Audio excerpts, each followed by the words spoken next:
waxa maanta runtii farxad weyn inoo ah inaynu daah furnay imtixaankii galaaska form 4ka ama galaaska 12aad ee dugsiga sare iyadoo aynu la halgamayno ka hortaga iyo difaaca cudurka COVID-19 dunida ku faafay intii uu dilaacayna runtii jawaab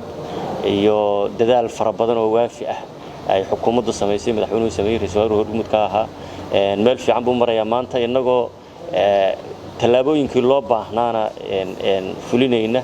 ayaa imtixaanadii aynu daha furnay secondary schoolka galaaska afraad ardaydu ay qaadanaysaa imtixaanaadkoodii waxbarashaduna waa soconaysaa halganka wax kasta oo inaga hor yimaada ama amniga ha noqoto ama cudurkan dilaaga ee hadda dilaacay ha noqotee isna waynu wadaynaa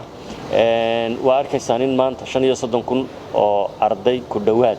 ay imtixaanadii u fadhiisanayaan degmooyin fara badan iyo gobolada ay uga qayb galayaan si ay uga qayb qaataan imtixaanka shardiga ah oo secondary schoolka inuu ardayga ka gudbay iyo in kale uu u soo gudbo heerarka kale ee waxbarashada ee jaamacadda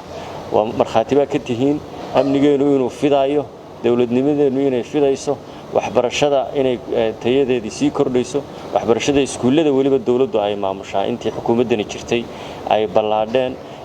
waan ku dadaalaynaa wali halkii loo baahnaa waa ku soconnaa maynaan gaadhin ilaa aan gaadhno 100% ilmaha Soomaaliyeed in uu iskuulka aado oo uu wax barto aynu la dagaalano jahliga qoris akhris la'aanta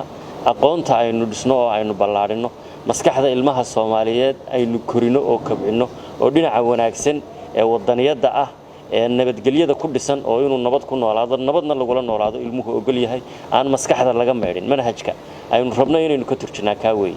mid nabad ku wada noolaansho ah mid dal jacayl ah mid wadaniyad jacayl ah mid isku xidhnaansho ah mid bini'aadminimada iyo islaamnimada iyo qofnimadaba wax taraya Soomaalinimada wax taraya marka halgankaas aynu ku jirnaa maanta guul bay noo tahay sanadkii afraad inaan daah furno imtixaanka oo 35,000 oo arday ku dhawaad maanta ay u fadhiisanayaan Soomaaliya ha noolaataan leeyahay ha israacdo ha wada jirto waa mahadsantihiin wassalaamu calaykum waraxmatullaahi wabarakaatuh imtixaan waa mahadsantihiin